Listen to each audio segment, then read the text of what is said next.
चलिए, तो आज हम पढ़ेंगे संपत्र के बारे में पढ़ेंगे। संपत्र तो पिछली कक्षा में मैंने आपको पढ़ाया था कि दलपुंज के थैलमस के बारे में, पुष्पासन के बारे में। तो पुष्पासन के एक और डिफिनेशन दिया है बुक में, उसको भी आप पढ़ सकते हैं, वो भी सही है कि पौधों के विविध भागों के लगने का क्रम क्या कहलाता है? आपका पुष्पासन कहलाता है। तो पुष्पासन तो बता दिया मैंने आपको, पुष्पासन पौधों के विविध भागों के लगने के लिए जो आपका स्थान रहता है, लगने के जगह को क्या बोलते हैं? पुष्पासन। उसी में से पूरा सब कुछ निकलता है पौधे का, एंड्रोशियम, गाइनोसियम, ये वो, जायाम, कैंसर, स्त्री कैंसर और कैलिक्स कोरोला, ये सब लगता है, वहीं से निकलता है। वो क्या कहलाता है? आपका पुष्पासन कहलाता है। चलिए अब हम देखेंगे, मेन देखेंगे ब्रैक्ट देखेंगे, संपत्र, इसको ब्रैक्ट बोलते हैं। तो इसका क्या होगा? जिस पौधों के या जिस पुष्प के अक्ष से क्या होगा? पत्र निकलेगा। अक्ष से पत्तियों का निकलना, अक्ष से पत्र निकलना, अक्ष से पत्रों का निकलना,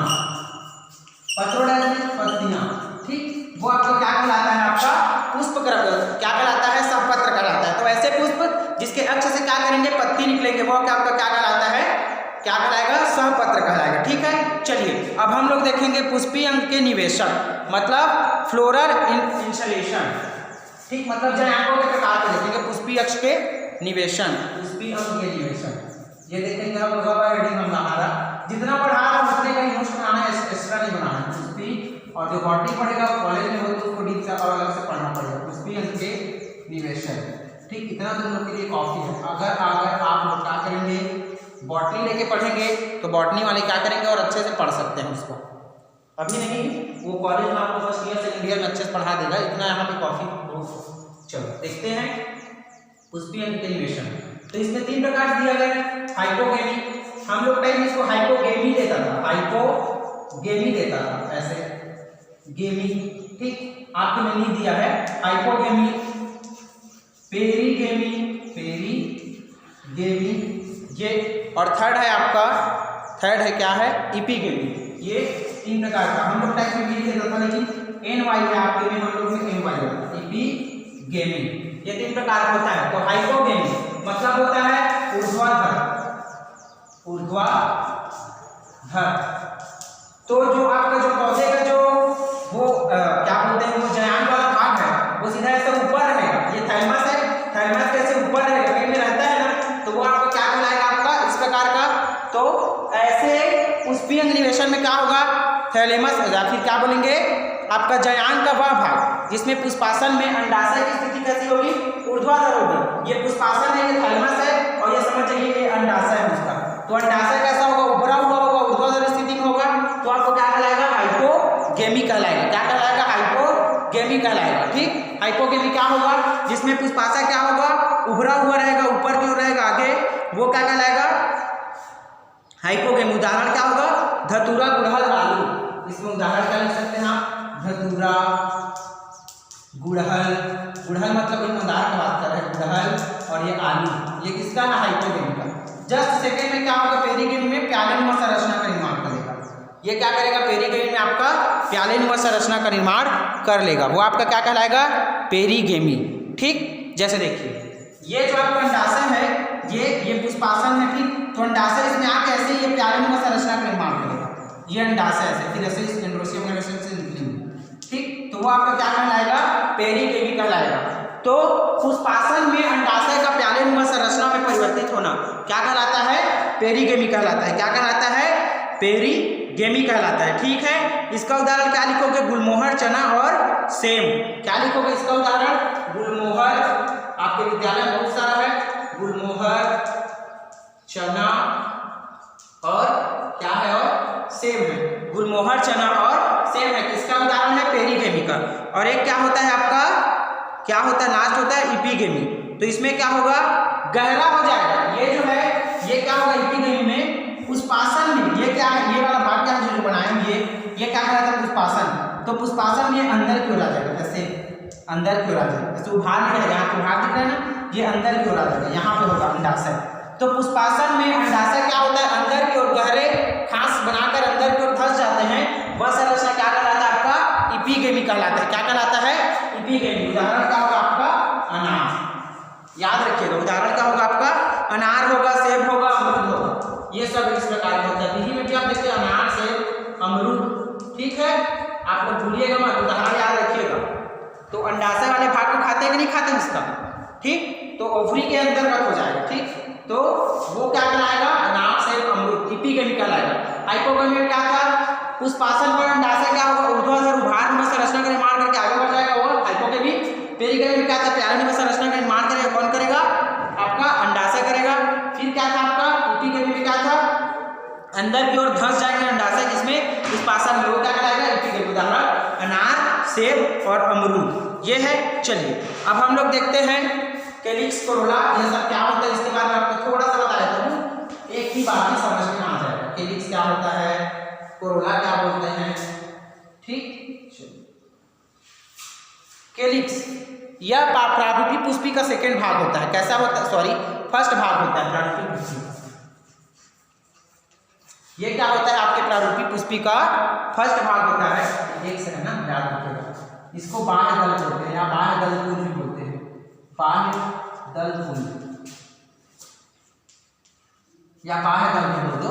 ये हो गया, ये क्या कहलाता है, आपका कैलिक्स कहलाता है। तो ये मान के चलो, जैसे मैं यहाँ पुष्प बना रहा हूं, ये क्या है, पुष्प का थैलेमस है, ये क्या है, पुष्पासन, पुष्पासन, ठीक। अब पुष्पासन से क्या होता है, ऐसे कैसे पत्तियां निकलती, थोड़ी सी ऐसे 2-3 ऐसे पत्ती निकल रहता है। फिर इसमें से क्या होगा, ऐसे करके आप कैसे सामान चले, ऐसे पुष्प निकला है। मेरे पुष्प बनाना उतना अच्छा से नहीं आता है, ये मान के चलो, ठीक, ये पुष्प निकला है। तो ये वाला भाग क्या होगा आपका, यहाँ तक पुष्पासन। फिर ये भाग क्या होगा आपका, सपत्र, क्या होगा, सॉरी ये भाग क्या होगा आपका, कैलिक्स होगा। क्या होगा, बाह्य दल बोलते हैं इसको, क्या बोलते हैं, बाह्य दल। और ये जो रंगीन भाग होते हैं अलग अलग रंग के, इसको क्या बोलते हैं हम लोग, दल। तो आपको बता दूं कैलिक्स क्या होता है और कोरोला क्या होता है। तो पुष्प का वह भाग जो रंगीन होता है, ठीक, जो प्रकाश संश्लेषण कार्य कई में करता है कई में नहीं रहता है, अलग अलग रंग के होते हैं, वो क्या कहलाता है आपका दल अर्थात कोरोला। और कोरोला के इकाई को क्या बोलते हैं, इसके यूनिट को क्या बोलते हैं, यूनिट को क्या बोलते हैं, हम लोग इसको पेटल बोलते हैं। क्या बोलते हैं, पेटल बोला जाता है। और बाह्य दल के यूनिट को क्या बोलते हैं, इसके यूनिट को क्या बोलते हैं हम लोग, सेपल कहा जाता है। बस इतना ही आपको याद रखना है मुख्यतः, ठीक। ये हो गया, ये क्या कहलाएगा, सेपल कहलाएगा। इतना समझ में आया, और आपको ये समझ में आया दल दल पुंज क्या होता है। चलिए अब देखते हैं कैलिक्स का। कैलिक्स की संख्या जब 5 होगी तो ऐसे इसको C5 नहीं लिखेंगे, C5 नहीं लिखेंगे, इसको क्या लिखते हैं हम लोग, K5 लिखते हैं। याद रखिएगा क्या लिखते हैं, K5 लिखते हैं। जब आप पुष्प सूत्र पढ़ोगे फ्लोरल फॉर्मूला, तब आपको ये सब की जरूरत पड़ेगी। चलिए तो K5 लिखते हैं। तो अगर ये, हाँ, तो ये आ गया, समझ में आया। कई पुष्प में क्या होता है, कैलिक्स की संख्या 4, 5, 2, 3, कई में 0 होते हैं। आया समझ में। और शो किससे करते हैं, इसको कैपिटल के से शो करते हैं कैलिक्स को। अब देखते हैं उसके बाद हम लोग कोरोला, ठीक। तो कोरोला ये मान के चलिए इसमें कितना, 1, 2, 3, 4। जब कोरोला की संख्या कितनी होगी, 4 होगी तो टेट्रा होगा, 3 होगी तो ट्राई होगा, और 5 होगा तो पेंटा होगा, और 2 होगा तो डाई होगा। आया समझ में। तो ये इस प्रकार का होगा। और इसमें देखो कैलिक्स की संख्या के आधार पर आपने बुक में पढ़ाया गया, तो जरूरी नहीं है पढ़ना, पढ़ोगे तो भी अच्छी बात है। तो कैलिक्स के आधार पर, तो कैलिक्स आया समझ में, कोरोला आया समझ में। क्या होता है, जो रंगीन भाग होता है वो कोरोला होता है। चलिए इसके बाद अब हम लोग आगे बढ़ेंगे। अब हम पढ़ेंगे कोरोला। तो कोरोला के बारे में आपने बता दिया कि दल क्या होता है, जो रंगीन होता है, पुष्प का जो अलग अलग रंग होता है ना, उसी बात कोरोला करते हैं। इकाई इसका क्या होता है, कार्पल होता है, ठीक है। चलिए अब हम लोग बात, कोरोला किससे प्रदर्शित करते हैं, C से, कैलिक्स को K से, ठीक है। चलिए ये हो गया। आइए तो अब देखते हैं, जैसे कैलिक्स क्या होगा, एक दूसरे से जुड़े, इसको नहीं बताना अभी। हम लोग अब पढ़ेंगे एस्टिवेशन, मतलब पुष्प दल विन्यास, पुष्प दल विन्यास, इसके बारे में बताएंगे कि क्या होता है। ये मुख्यतः 5 प्रकार के होते हैं। एक होता है वॉल्वेट, ठीक। वॉल्वेट के बाद होता है आपका ट्विस्टेड या अल्टरनेट भी बोलते हैं इसको, ठीक। क्या होता है, ट्विस्टेड, ट्विस्टेड या अल्टरनेट। थर्ड होता है आपका इम्ब्रीक्रिएट होता है, इम्ब्रीक्रिएट, ये होता है आपका। फोर्थ होता है आपका, फोर्थ क्या होता है, क्विंक्विंशियल होता है, और लास्ट होता है वेक्सिकल। क्विंसियल, ठीक। और लास्ट होता है आपका वेक्सिलरी। आप लोग इंग्लिश में यहाँ तक ज्यादा पढ़ लिया होगा क्योंकि मैं भी इंग्लिश में इसको पढ़ा था। चलो पहला देखेंगे हम लोग वॉल्वेट। वॉल्वेट को बोलते हैं कोरिस्पर्सी। तो ऐसा कुछ प्रोग्राम ये चलिए इसका डायग्राम बनाया हूं वॉल्वेट का मैं। तो मान के चलो ये देखो, ये कुछ प्रोग्राम ऐसे है, ये देखो ये 4 हो गया, ये 5 हो गया।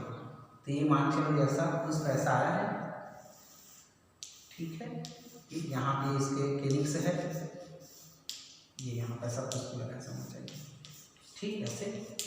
तो वह पुष्पक्रम या पुष्पदल का वह विन्यास, ठीक। पुष्पदल मतलब कोरोला के आधार पर पढ़ रहे हैं इसको। पुष्पदल को किसके आधार पर पढ़ रहे हैं हम लोग? कोरोला के आधार पर, बिल्कुल आपको याद रखना है।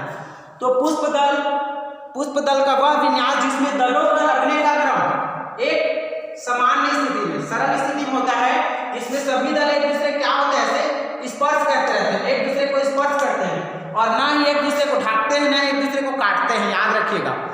ऐसा पुष्पदल विन्यास जिसमें क्या होता है, यह सरल पुष्पदल विन्यास जिसमें सभी दल एक दूसरे क्या होते हैं, स्पर्श करते हैं तथा एक दूसरे को ना ही काटते हैं ना ही ढकते हैं, ठीक। वो पुष्पक्रम आपको क्या कहलाता है? आपका वॉल्वेट पुष्पक्रम या कोरिस्पर्शी पुष्पक्रम। हिंदी में क्या बोलते हैं इसको?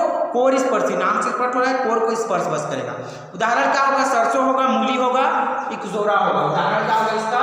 सरसों लिख लो, सरसों, मूली, ठीक। ये पुष्पदल आपका क्या होगा? सरसों मूली होगा। दूसरा है हम लोग ट्विस्टेड, ठीक। तो ऐसा पुष्पक्रम जिसमें क्या होगा? वह पुष्पक्रम जिसमें क्या होगा? एकांतर होगा, अल्टरनेट। इसी को देखना है क्या होगा? ऐसा पुष्पक्रम, जैसे यहाँ पे मैं डायग्राम बनाया हूं आपको, जैसे कि यही पे डायग्राम बनाना पड़ेगा। इसी को देखो, इसको चेंज कर दूंगा मैं थोड़ा सा।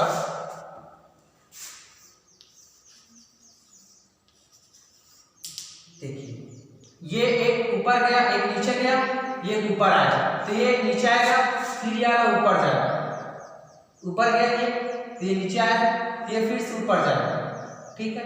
ये नीचे आया, तो ये फिर से ऊपर जाएगा। तो वह पुष्पक्रम जिसमें क्या होगा? एक सिरा ऊपर जाता है, दल का एक सिरा क्या होगा? ऊपर जाएगा और एक सिरा क्या होगा? नीचे आएगा। ये देख सकते हैं हम, यहाँ किस तरह से देखेंगे, एक सिरा नीचे है, एक सिरा ऊपर है, कि इसका देखिए एक सिरा ऊपर है, फिर से एक सिरा नीचे है इसका, फिर से ये एक सिरा ऊपर है, फिर ये एक सिरा नीचे है, फिर से इसका एक सिरा ऊपर है, फिर ये नीचे, फिर ये ऊपर, मतलब ऊपर नीचे होता है, ठीक है। देखिए तो पुष्पदल का वह विन्यास जिसमें दल कैसे होते हैं? एक अंदर की ओर घुसा हुआ रहता है या धंसा हुआ रहता है तथा उसका दूसरा सिरा बाहर की ओर होगा। मतलब ये इस प्रकार का होगा, ये ऐसे एक सिरा ऐसे अंदर रहेगा, एक सिरा बाहर, फिर ये सिरा बाहर है, इसके अंदर रहेगा, फिर ये सिरा क्या होगा? अंदर बाहर, ऐसे पूरा से गोल संरचना। यहाँ पे आप देख सकते हैं पुष्पदल का वह विन्यास या पुष्पदल विन्यास का वह विन्यास जिसमें एक दल की एक सिरा क्या होगा? अंदर की ओर धंसा होगा तथा एक सिरा बाहर की ओर दूसरे वाले को ढका हुआ रहेगा या फिर उभरा रहेगा। एक सिरा धंसा रहेगा तथा एक सिरा उभरा रहेगा और सामने वाले को ढकेगा। वह पुष्पदल विन्यास क्या कहलाता है? ट्विस्टेड पुष्पदल विन्यास कहलाता है। क्या कहलाता है? ट्विस्टेड पुष्पदल विन्यास। किसमें मिलता है? गुड़हल मिलता है, सदा सुहागन, गुड़हल और सदा सुहागन, ये सदा सुहागन पौधा होता है, इसमें क्या होता है? मिलता है। किसमें मिलता है? सदा सुहागन और आपका क्या है? गुड़हल में दिखाई देता है। चलिए इसके बाद अब हम लोग देखेंगे, क्या देखेंगे? इम्ब्रीक्रिएट। क्या देखेंगे? इम्ब्रीक्रिएट देखेंगे, ठीक। ये क्या है? बहुत ही आसान है। इसमें क्या होगा आपका? इम्ब्रीक्रिएट में क्या होता है? एक जो है आपका, ये मान के चलिए फिर से 5 बनाते हैं, आप समझिएगा थोड़ा सा। ये एक जो है ऐसे दल, ये एक दल क्या है? ऐसे पूरा बाहर की ओर रहेगा, ये मान चलिए इसको बाहर करते हैं, ये ऐसे, ये बाहर की ओर, तो एक इसके अंदर होगा, फिर ये बाहर हो जाएगा ऐसे, तो ये 1 2 3 हो गया, ये फिर इसका अंदर हो जाएगा और एक क्या होगा? ऐसे पूरा अंदर की ओर रहेगा। ये देखिए हो गया। तो ये वाला पहला, ये बाहर है पूरा, ये वाला बाहर है, ये वाला पूरा अंदर है। तो पुष्पदल विन्यास का वह विन्यास या ऐसा पुष्पदल विन्यास जिसमें क्या होगा? एक जो दल रहेगा पूर्णतः बाहर रहेगा और एक दल क्या होगा? पूर्णतः अंदर रहेगा तथा अन्य 3 जो दल रहेंगे वो ट्विस्टेड क्रम में लगे होंगे, एक दूसरे को अंदर बाहर ढकते हुए। वह पुष्पक्रम आपका क्या कहलाएगा? इम्ब्रीक्रिएट कहलाएगा। क्या कहलाएगा आपका? वह इम्ब्रिक्रिएट। एक बार और बोलते हूँ, आप ध्यान से सुनेगा। ऐसा पुष्पक्रम जिसमें क्या होगा, एक दल पूर्णतः बाहर की ओर तथा एक दल पूर्णतः अंदर की ओर ढका रहेगा, वो क्या कहलाएगा आपका इम्ब्रिक्रिएट। तथा 3 अन्य रहेंगे, वो क्या कहलाएगा आपका ट्विस्टेड क्रम में रहेगा, वो क्या कहलाएगा आपका इम्ब्रिक्रिएट। एक दल पूर्णतः बाहर की ओर, एक दल पूर्णतः अंदर की ओर, और 3 रहेंगे अन्यथा ट्विस्टेड क्रम में रहेंगे, वो क्या कहलाएगा इम्ब्रिक्रिएट। ठीक, उदाहरण क्या होगा आपका, इसको दिया गया है अशोक और गुलमोहर, अशोक और गुलमोहर, अशोक और गुलमोहर। ठीक, याद रखिएगा क्या रहेगा, अशोक और गुलमोहर। चलिए इसके बाद हम लोग क्या देखेंगे, 2 देखेंगे, दूसरा देखेंगे, ये होता है आपका क्विंसियल। क्या होता है, क्विंसियल। तो क्वीन की तरह ही रहेगा ये भी। चलिए इसमें क्या होगा, 2 जो रहेगा ऐसे अंदर की ओर रहेगा 2 ठो, और 2 ठो क्या रहेगा पूरा ऐसे बाहर की ओर रहेगा। ठीक, और जो एक बच जाएगा वो क्या रहेगा, उसको अंदर बाहर करके कवर करेगा ऐसे। ठीक, तो ऐसा पुष्पक्रम जो क्या होगा, जिसमें 2 बाहर की ओर होगा और 2 अंदर की ओर होगा। आया समझ में? ऐसा पुष्पक्रम जिसमें 2 क्या होगा, बाहर की ओर होगा और 2 अंदर की होगा। 2 दलों की संख्या बाहर की ओर होंगे और 2 दल क्या होंगे, अंदर होंगे, और एक जो बचा वो अल्टरनेट रहेगा ट्विस्टेड क्रम में, वो आपका क्या कहलाएगा, क्विंसियल। याद रखिएगा, 2 बाहर की ओर 2 अंदर की ओर, क्या कहलाएगा, क्विंसियल कहलाएगा। उदाहरण क्या होगा, अमरूद में होता है, सीधी में अमरूद के पुष्प ये देखा जाता है। आया समझ में, पुष्पदल विन्यास। लास्ट आते हैं हम लोग वैक्सीलरी। तो ऐसा पुष्पदल विन्यास एक विशिष्ट आकृति की होती है, ये तितलीनुमा संरचना या नावनुमा संरचना का निर्माण होती है, ये ऐसे रहेगा, इसके अंदर ये रहेगा और इसको ये कवर करेगा। तो ये पुष्पदल विन्यास आपका क्या कहलाता है, ये हो गया, समझ लीजिए। तो ये पुष्पदल विन्यास क्या कहलाता है आपका वैक्सीलरी, जिसमें तितलीनुमा या नावनुमा संरचना का निर्माण होता है, ये हो गया हिंट। दूसरा क्या होगा, जिसमें 2 दल पूर्णतः अंदर रहेंगे, उसके ऊपर और 2 दल होंगे, और एक जो आखिरी दल होता है वो चारों दल को कवर करता है बाहर से, वो दल का पुष्पदल विन्यास क्या कहलाता है, क्विंसियल। उदाहरण क्या होगा आपका, सेम होगा आपका, चना होगा आपका। ठीक, सेम, चना, अरहर, ये सब आएगा। क्या आएगा, मटर आएगा इसमें, मतलब जितना क्या आपका लेग्यूमिनेसी वाला होता है। ठीक, मतलब दलहनी पौधे होते हैं वो आएंगे, इसमें मटर भी लिख सकते हो। ये हो गया, तो ये था आपका पुष्पदल विन्यास। चलिए इसके बाद अब हम लोग सीधा कहाँ पे आएंगे, एंड्रोशियम, गाइनोशियम, ये पार्ट्स पढ़ाने हैं। चलिए पढ़ा देता हूँ इसको। चलिए अब हम लोग देखेंगे एंड्रोशियम के बारे में। तो एंड्रोशियम मुख्यतः क्या होता है, 3 पार्ट से मिलकर बनता है। एंड्रोशियम को क्या बोलते हैं, कुमंग बोलते हैं। कुमंग या कैंसर का बात करते हैं। ठीक, सॉरी, कुमंग बोलते हैं, उसको याद रखिएगा, क्या बोलते हैं, कुमंग। और गाइनोशियम क्या बोलते हैं, जरा कुमंग की बात करेंगे। कुमंग दैट मींस एंड्रोशियम, एंड्रोशियम। चलिए, तो यह पौधे का क्या होता है, ये नर जननांग होता है। याद रखिएगा, नर जननांग होता है, सबसे मोस्ट इंपॉर्टेंट। बुक में दिया है, आई डोंट नो, नर जननांग होता है, दिया होगा, कॉमन सी चीज है। नर जननांग कौन होता है आपका, कुमंग होता है। कुमंग के कितने भाग होते हैं, कुमंग के भाग 3 होते हैं, इसके भाग 3 होते हैं। कौन सा, एक होता है आपका फिलामेंट, फिलामेंट। दूसरा भाग होता है आपका कनेक्टिव, कनेक्टिव। तीसरा भाग होता है आपका, इसको एंथर बोलते हैं। ठीक, क्या बोलते हैं, एंथर, दैट मींस परागकोश, परागकोश। परागकोश के अंदर जो पाया जाता है उसको क्या बोलते हैं, स्टेमन, स्टेमन। इसी को बोलते हैं पुकेंसर। क्या बोलते हैं इसी को, पुकेंसर बोला जाता है। इसको पुकेंसर बोला जाता है, आपके स्टेमन को क्या बोला जाता है, पुकेंसर बोला जाता है, पुकेंसर। ठीक, इसी क्या बोलते हैं हम लोग, पुकेंसर। आया समझ में? एक की बात करते हैं ना, पुकेंसर, परागकण। चलो आइए अब यहाँ पे हम लोग देखेंगे। तो मान के चलिए ये है आपका, ये बहुत सारा ऐसा रहता है, ये है मान के चलिए आपका ऐसे स्टेमन है, समझ मतलब सॉरी एंड्रोशियम है, ये एंड्रोशियम है। तो फिलामेंट भाग जो धागे में संरचना भाग रहता है या फिर डंठल में संरचना भाग रहता है, इसको क्या बोलते हैं हम लोग, फिलामेंट। तो इसका परिभाषा एक आगे में कैसे देंगे, आगे में यह नर जननांग एंड्रोशियम का वह भाग जो स्टेमन को क्या करता है, परागकोश को, परागकोश को क्या करता है, इसको क्या बोलते हैं हम लोग, परागकोश या एंथर बोलते हैं, एंथर बोलते हैं परागकोश। एंथर को क्या करता है, खड़ा रखने का काम करता है, आधार प्रदान करता है, उसको क्या बोलते हैं हम लोग, फिलामेंट, और एंथर क्या होता है, फिलामेंट के आखिरी ऊपर आकर एक फूलन में संरचना का निर्माण करते हैं, गोल फूलन में संरचना का, जिसमें परागकण सुरक्षित रहते हैं, वो क्या कहलाता है आपका एंथर या परागकोश कहलाता है। और जो परागकोश को दो बराबर भाग में बांटता है उसे हम लोग क्या बोलते हैं, संयोजक या कनेक्टिव। क्या बोलते हैं हम लोग, संयोजक या कनेक्टिव, कनेक्टिव याद रखें। तो ये क्या है, उसके तीन भाग है, किसके भाग है, एंड्रोसियम के तीन भाग है, ठीक है। एंड्रोसियम के तीन भाग हो जाए, फिलामेंट, कनेक्टिव, एंथर। तो फिलामेंट समझ में आया, एंथर समझ में आया, ये वाला भाग एंथर कहलाएगा और ये वाला जो भाग है कनेक्टिव कहलाएगा। और इसका इकाई क्या कहलाता है, याद रखिएगा, स्टेमन कहलाता है।